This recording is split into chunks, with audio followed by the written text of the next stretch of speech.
My name is Claire Whitman. I am 34 years old and I live in Charleston. 3 days before my sister's wedding, my fiancé Ethan and I found our names erased from her public registry. We were deleted in front of 180 guests, as if we had never existed. Not even after I wired $25,000 for her venue. Not after every debt I covered. Not after every time I chose her over myself. Then came the email from my mother. Only 7 words. It's Sophie's day. Don't make it harder. He didn't reply. He didn't beg. Instead, while they lit chandeliers and posed for photographs, Ethan and I drove to Sea Island, Georgia, where the ocean was ours and silence felt like freedom. But soon the wedding videos began to spread online. The groom stormed out. Sophie was sobbing on stage. And millions of strangers were asking the same question. What had she done? And what would I say? That moment didn't come out of nowhere. It began quietly a week earlier, when Ethan and I were still trying to choose the perfect gift, unaware that the screen in front of us was about to confirm what my heart had always feared. I was sitting on the couch with my laptop open, a mug of coffee cooling on the table beside me, when Ethan leaned over my shoulder and said he had found something on Sophie's wedding registry that looked perfect. He had that calm but excited look he always carried when he thought he had solved something. We had been scrolling for half an hour, debating between a sleek espresso machine and a designer set of wine glasses, trying to decide what to give my younger sister and her fiancé. I was tired but still willing because giving a thoughtful gift felt like the right thing to do, even if Sophie had barely said thank you when I paid the deposit for her venue last year. I typed our names into the RSVP tab to double-check the shipping address. The page refreshed and the word stared back at me like a punch in the chest. Guest list finalized. Name not found. I tried again, slower this time, convinced I had misspelled Whitman. The screen blinked and repeated the same message. Not found.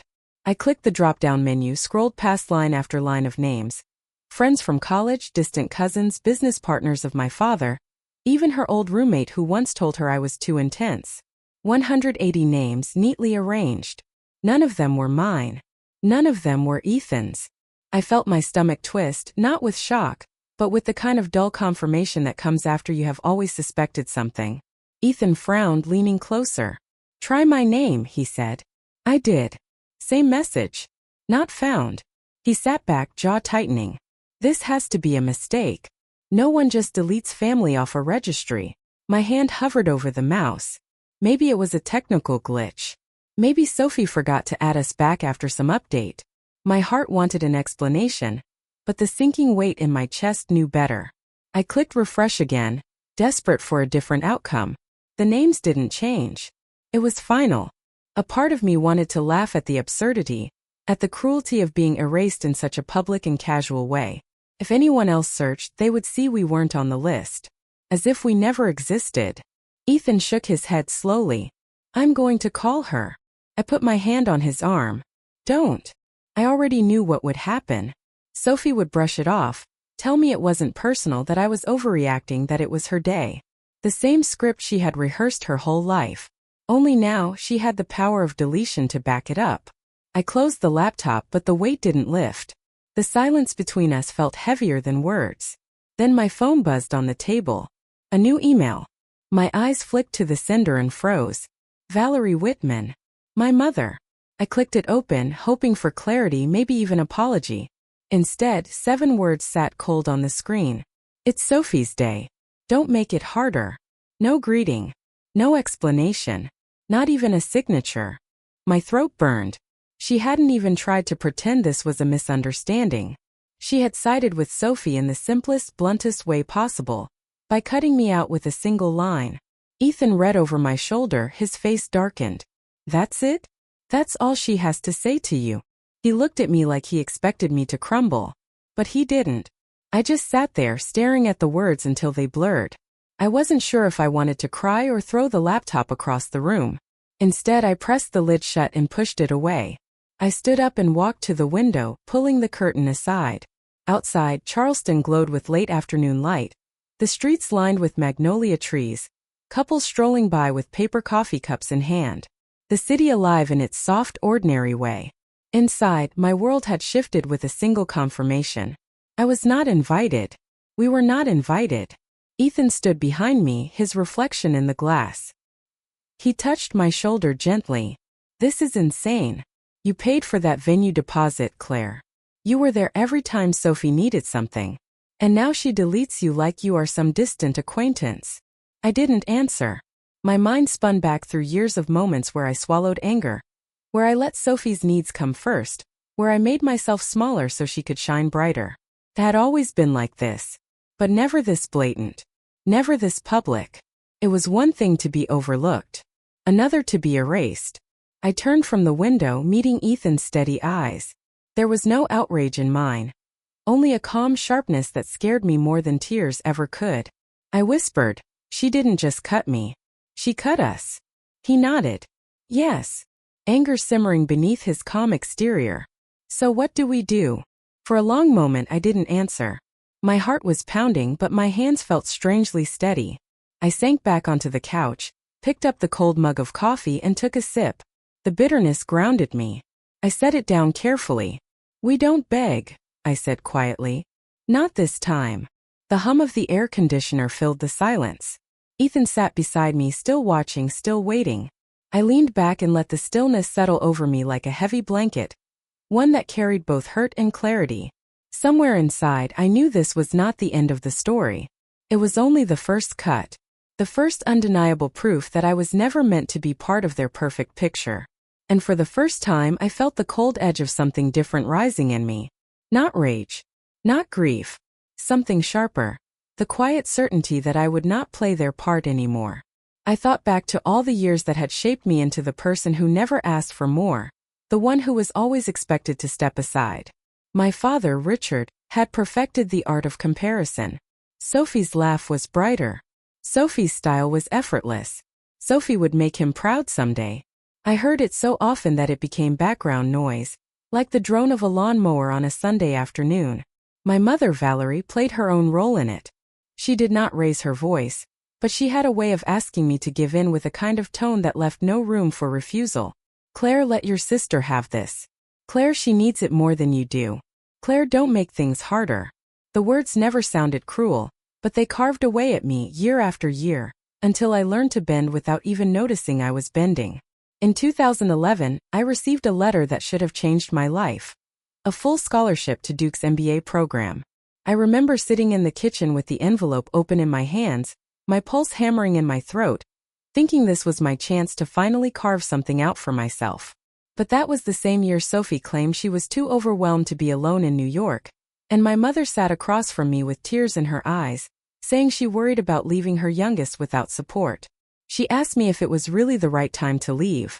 I folded the acceptance letter back into its envelope and tucked it into a drawer. I told myself I was doing the right thing, staying in Charleston, being the good daughter. I never did make it to Durham. Sophie did not even remember that conversation. Years later it was the same pattern, only the numbers grew bigger. Sophie maxed out her credit cards on furniture for an apartment she barely lived in. She called me crying, saying her credit score was ruined, that she would never recover. I wrote a check and told her it would be fine. She promised to pay me back, but the subject never came up again. It became another secret ledger I kept tucked away. Not in a bank but in the hollow of my chest. Then came the wedding deposit. $25,000. She said her card was maxed, that she had no one else to turn to. I transferred the money without hesitation, telling myself it was temporary, that I was helping her start her life. I watched her post photos of her engagement party at the very venue I had paid for, never once mentioning me, never once acknowledging the weight of that check. I was invisible even in the moments I carried her. Ethan had listened to these stories before, in pieces late at night, when the exhaustion of my family pressed too heavily on me to keep it in. He never said "I told you so." He just squeezed my hand, his silence steady. Now he looked at me and said softly, "You see it now, don't you?" I swallowed hard, staring at the muted blue light spilling across our living room. For so long I convinced myself this was what family was. Sacrifice without recognition. Love measured in usefulness. My father believed Sophie's shine would always be brighter. My mother believed harmony was more important than fairness. And Sophie believed she was entitled to every sacrifice I made. And I foolishly believed that if I gave enough, one day they would see me. I remember being 10 years old, standing on the porch in the sticky summer air, holding Sophie's hand after she broke her arm falling off her bike. I was the one who calmed her down while my mother rushed to find the car keys. I was the one who whispered that it would be okay, that she was safe. My father carried her inside and did not even notice I was still standing there in tears, my hands shaking. That image of being on the edge, unseen, never quite left me. Now, sitting in my own living room with Ethan by my side, I felt all those moments stack up like bricks, each one a reminder that I had been building a house that was never mine to live in. I rubbed my temples, the ache behind my eyes spreading. I was tired of the silent ledgers, tired of carrying debt no one admitted was there. I had been the one who made peace, who paid bills, who held hands, who sacrificed. And what had it bought me? A deleted name on a guest list. An email that told me not to make it harder. Ethan placed his arm along the back of the couch, waiting. I whispered, more to myself than to him. I was never a sister to them. I was an account. An ATM they could withdraw from whenever they needed. My voice cracked on the last word, but it felt more like truth than defeat. Ethan leaned forward, pressing his forehead to mine. Not anymore, he said. Not unless you let them. His words hung in the air, heavier than the silence that followed. I closed my eyes, and for the first time in years, I let myself believe that maybe he was right. The evening stretched on, the hum of the city outside muffled through our walls. The world moving in its ordinary rhythm, while mine had shifted permanently. I sat there with Ethan's arm around me and realized that the picture I had carried of family was nothing but a faded frame. The center was hollow, and no matter how much I poured into it, it would never be filled. The awareness was sharp, almost cruel. But it was also freeing. I could finally see the truth without trying to decorate it into something prettier. And in that stillness, in that quiet acknowledgement, I felt the first fragile strand of resolve take root. Ethan shifted slightly so he could see my face, his eyes searching mine as if waiting for me to say what he already knew. His voice was steady but gentle when he finally spoke. Do you want to stay here and let them humiliate you again? Or do you want to walk away? The question hung in the air, simple but enormous. For a second, I just stared at him, the words sinking into the cracks that had opened in me all evening. Staying meant more silence. More scrolling through Instagram while Sophie smiled in a dress I helped pay for. More pretending that I was fine with being erased. Walking away meant something I had never dared before. Choosing myself. I leaned back, exhaling slowly. My chest tightened, but not from fear. From clarity. I whispered, I can't stay here and wait for their show to play out. Not this time. Ethan nodded once. No triumph in his expression, only quiet agreement. Then let's leave, he said. Not just the house. Let's go somewhere they can't reach us. He pulled out his phone, opened the airline app, and set it on the coffee table in front of me like an open door. Where would you want to be if none of this existed? He asked. The answer came before I could stop it. Sea Island. I had read about the resort in a travel magazine years ago.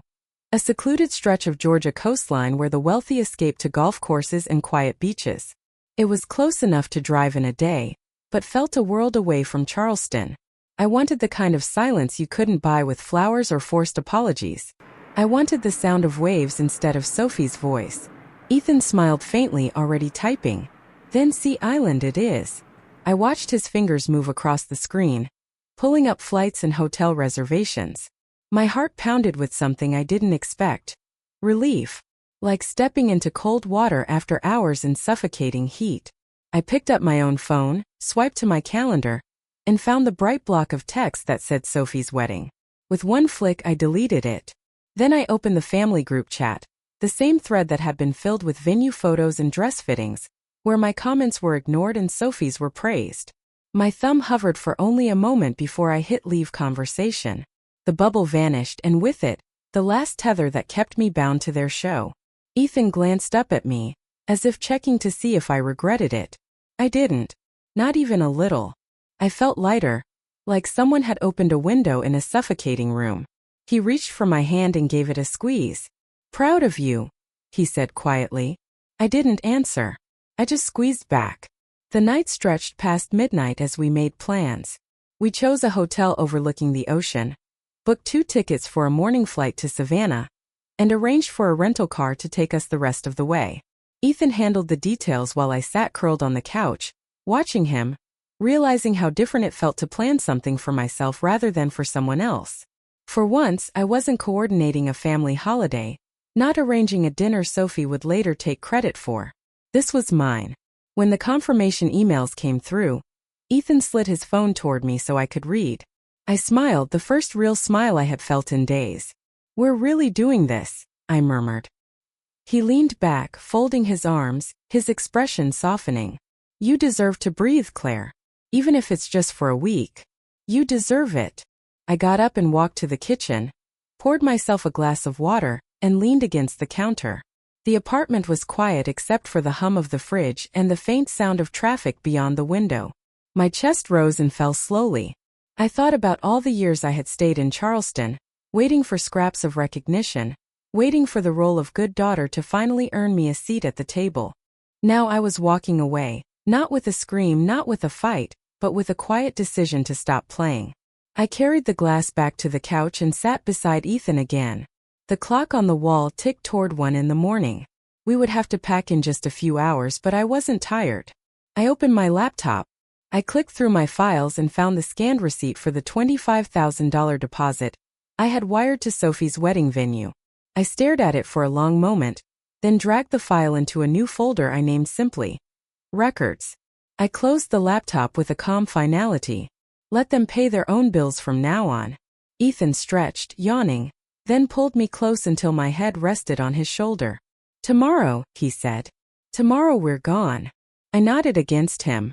Tomorrow we would not be sitting in Charleston pretending. Tomorrow we would be in a car headed south toward the ocean, toward silence. For the first time in years, I would not be waiting for my family's approval. I would be living outside of their reach. The apartment was dark except for the glow of a single lamp. I felt the weight of exhaustion finally begin to pull at me, but it was not the heavy exhaustion of defeat.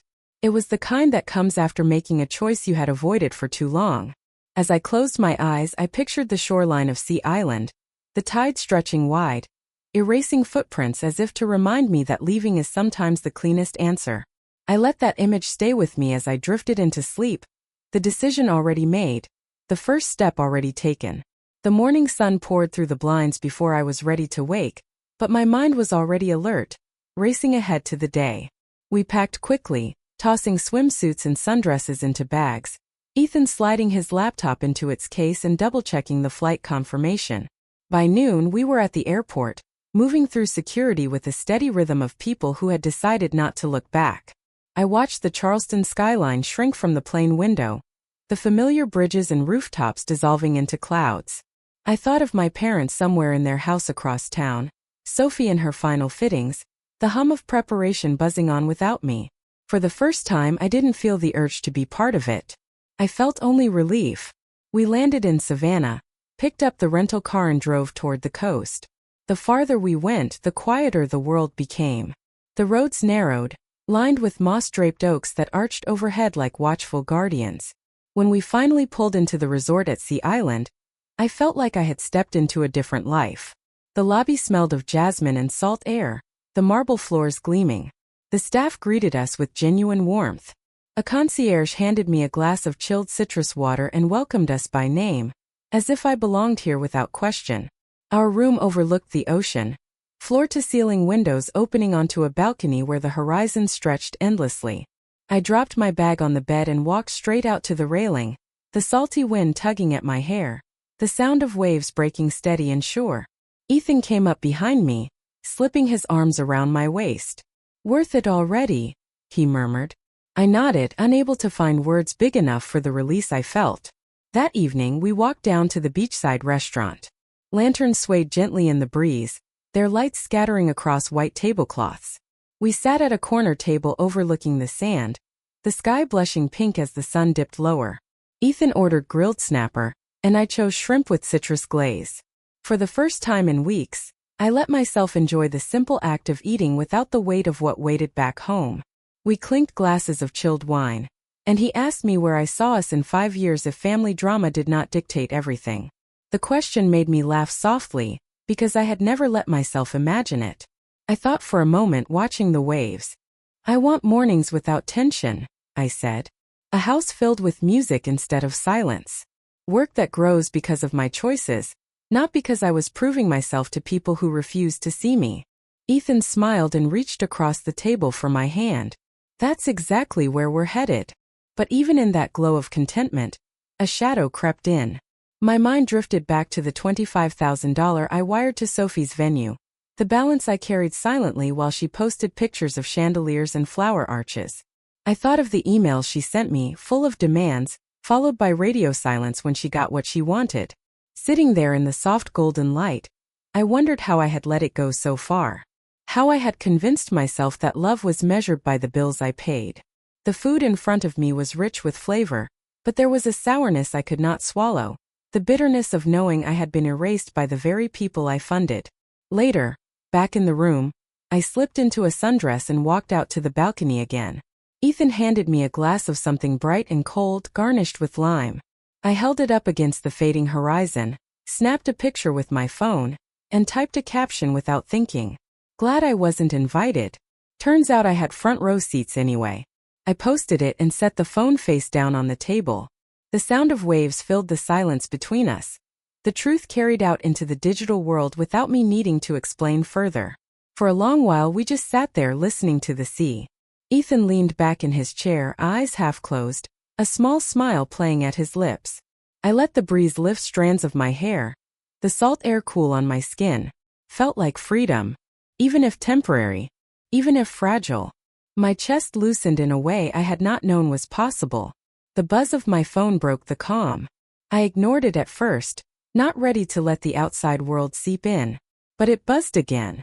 Then again. Finally I turned it over. A text from my cousin Lauren appeared on the screen. She rarely reached out, and when she did it was usually with a casual photo or a holiday greeting. This time it was 5 words. Did you hear about it? My thumb hovered over the reply button, but I set the phone back down without answering. Whatever she meant could wait.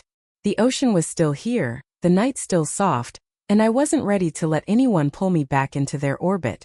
I wanted to stay in this bubble of peace for as long as it lasted. Ethan glanced at the phone, then at me. Do you want to check it? I shook my head. Not tonight. He nodded, respecting the boundary without pressing further. We let the silence stretch again, this time not heavy but comforting. I sipped the last of my drink and rested my elbows on the balcony railing. Somewhere beyond the horizon my family was spinning their perfect picture, still believing I was the missing problem, not the missing piece. Here I finally felt the strength of absence. The night air wrapped around me, carrying the promise of quiet that I had been denied for too long. The next morning, the sunlight was already spilling across the sheets when I opened my eyes. Ethan was sitting on the edge of the bed, his phone in hand, a crease between his brows. I propped myself up on one elbow, blinking against the brightness. What is it? I asked. He held out the phone like it carried something fragile. You should probably see this.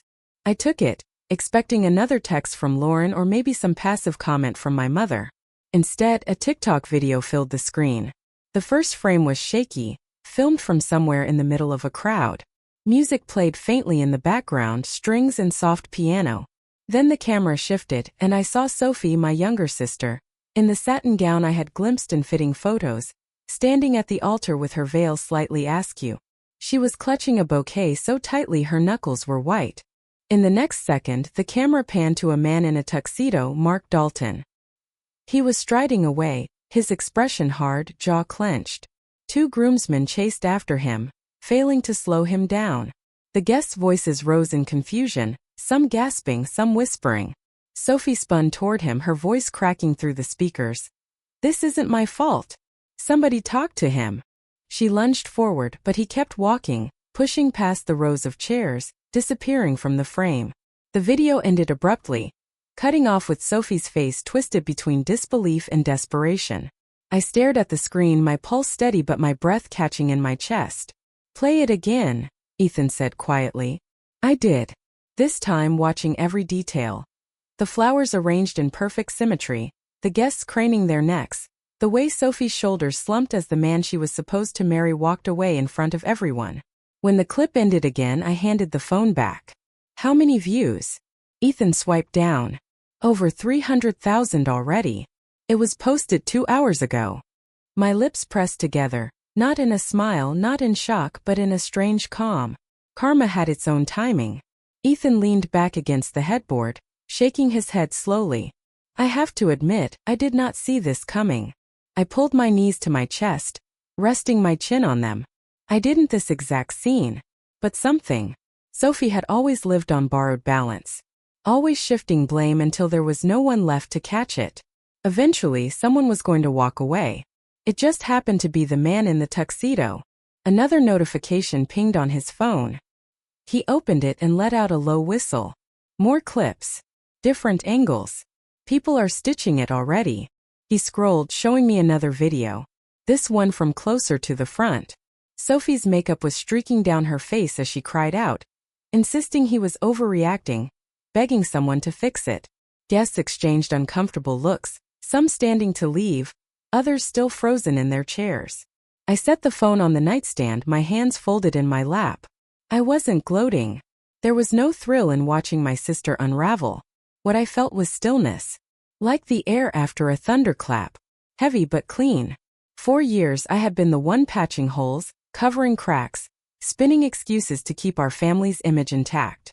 Now I wasn't there and the cracks were splitting wide open all on their own. Ethan studied me carefully. You're awfully calm about this. I met his eyes. Because it has nothing to do with me anymore. For once, I don't have to fix it. I let out a breath, the weight in my chest loosening as the words settled into the air. We dressed slowly, heading down to the resort cafe for breakfast. The dining room overlooked the ocean, the tide rolling in smooth and steady, oblivious to the chaos unraveling back in Charleston. As I sipped coffee and tasted the sweet tang of fresh citrus, my phone buzzed again. And again. I ignored it, tucking it into my bag. I wanted to hear only the waves. After breakfast, we walked along the beach, bare feet sinking into the cool sand. Children ran ahead with buckets, chasing gulls. Couples strolled with arms linked. It was a picture of calm that felt almost unreal against what I knew was happening back home. Ethan slipped his hand into mine. "Do you feel lighter?" he asked. I nodded slowly. For the first time, I think I do. By midday, the videos had multiplied. Clips of guests whispering, of Sophie shouting, of Mark storming through the parking lot, while someone filmed from behind a row of cars. Ethan showed me one where the caption read, "When the groom runs before the cake even arrives." The comments were merciless. She must have done something. Poor guy dodged a bullet. Others were just laughing emojis strung together. I sat on the balcony again that afternoon, looking out at the waves. My phone was heavy in my hand, dozens of missed notifications glowing red. I didn't open a single one. Instead, I opened the camera, framed a cocktail glass against the horizon, and typed the words that had been floating in me since we arrived. Glad I wasn't invited. Turns out I had front row seats anyway. I hit post and closed the app. The sound of the ocean filled the silence, drowning out the distant echo of my family's unraveling. Ethan joined me, setting a bowl of fruit on the table between us. "You're really not going to check your messages?" I shook my head. "Not now." He leaned back, squinting at the horizon. "Then let's just enjoy this while it lasts." As the sun lowered into the water and the sky flared pink and gold, I realized this was the first time Sophie's chaos had not pulled me under. The world was watching her now, not me. And I felt no need to step into the frame. The waves broke steadily against the shore. The light dimmed, and the night settled around us with a quiet that felt almost sacred. The following morning, Ethan came out onto the balcony with his phone in his hand, his expression caught somewhere between disbelief and amusement. "You're not going to believe—" Ethan let out a long breath. "That woman is braver than half the people I know." I leaned back in my chair, staring at the sea. Maybe she finally realized silence was killing more than it saved. My voice wavered, but there was a strength in saying it. By afternoon, the internet had taken hold of the story. Hashtags flooded TikTok and Twitter, stitched videos spreading faster than wildfire. Hashtag Justice for Claire scrolled across the screen again and again, voices I had never met echoing my years of silence. Strangers typed things like, "She deserves better," and "Imagine cutting out your sister after she paid for your wedding." The numbers ticked upward by the minute, views climbing past 1 million, comments piling under every clip. Ethan turned his screen toward me, showing a montage someone had edited. My sister sobbing, my uncle shouting, my grandmother's voice ringing out. At the bottom of the video in bold white letters it read, "This is what happens when you erase blood." I pressed my fingers against my lips, not sure whether to laugh or cry. I thought of all the times my mother told me I was overreacting, that Sophie was fragile and needed more. I thought of the checks I wrote, the favors I granted, the way I swallowed my own ambitions until they were unrecognizable. And now the truth was out. Not whispered in kitchens or argued in cars, but broadcast to millions. The irony was sharp. It had taken being erased for the world to finally see me. We walked the beach again that evening, the tide rolling cool around our ankles. Ethan kept glancing at me, as if he expected me to crumble under the weight of it. But I felt something different. Not vindication exactly, but a strange kind of balance. Like the scales had finally tilted back toward level. The sky turned orange and violet as the sun sank, gulls wheeling overhead. I wrapped my arms around myself, the breeze lifting the hem of my dress. For so long I had been the invisible one, the responsible one, the one whose sacrifices were buried under someone else's spotlight. Now, without me lifting a finger, the spotlight had shifted. And it was too harsh for Sophie to survive under. When we returned to the room, my phone buzzed again, vibrating across the nightstand. I picked it up. I stared at the flood of notifications and set it back down. I wasn't ready to read them. Instead, I poured a glass of water, sat beside Ethan, and let the silence stretch between us. Outside, the waves kept breaking, steady and unbothered, as if reminding me that storms pass and truth once spoken cannot be undone. The call came just as I was brushing my hair, the sound of the waves seeping faintly through the balcony doors. The name on the screen made me pause. Helen Whitman. My grandmother had never been one for late-night conversations, and for years she had stayed quiet in moments that begged for her voice. I answered anyway, my throat tight. Her voice was raspy but clear. "Claire, sweetheart. I hope I'm not disturbing you." I sat down on the edge of the bed, pressing the phone tighter to my ear. "Of course not, Grandma. What's wrong?" There was a long breath on the other end. "I should have told you this years ago," she said. "Your grandfather left you something. Something important." My chest stiffened. She went on before I could speak. "Before he passed, he updated his will. He wanted you to have Monterey House and his shares in Whitman Holdings. He said you were the only one who understood responsibility without expecting applause." I closed my eyes, feeling the sting behind them. "But Mom said he left everything to her and Aunt Caroline." I remember the reading. Helen's voice dropped, heavy with guilt. "That was the old version. Your mother knew about the new one. She was in the room when he signed it. But when he passed, she presented the older will to the family. She told everyone it was final. And I didn't stop her." The silence between us felt like a lifetime. My grandmother's breathing was uneven, as if the confession was draining her. I whispered, "Why? Why would you stay quiet?" Her answer came low and broken. "Because I was afraid. Afraid the family would break apart. Afraid of watching my children tear each other down in court. I thought silence would keep us together. But all it did was erase you." I pressed my palm to my forehead, staring at the carpet. It wasn't shock. It wasn't even anger. It was clarity. The final piece of a puzzle I had always felt but never seen. All the strange looks at holiday dinners, the way my mother snapped when I asked questions about my grandfather's accounts, the unease that clung to every conversation about the house in Monterey. Now it all made sense. Helen's voice steadied slightly. "I have spoken with Ava Monroe, your grandfather.